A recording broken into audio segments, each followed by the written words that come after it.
আজকে আমার মায়ে বানিয়েছিল ছোট মাছের পাতলা ঝোল। মারা কিন্তু খুব কম মশলা দিয়ে বানায়, কিন্তু খেতে দারুণ হয়।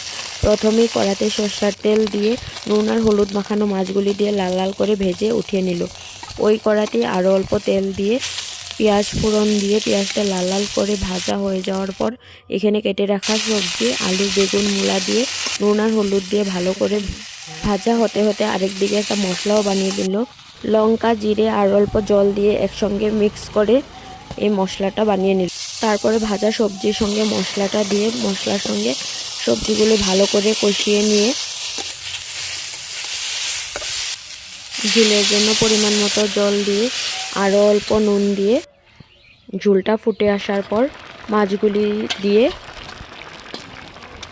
আরও অল্প ফুটিয়ে নিলেই আমাদের এই ছোট মাছের ঝোল রেডি। এটা গরম ভাতে খেতে কিন্তু দারুণ হয়েছিল। Thanks for watching.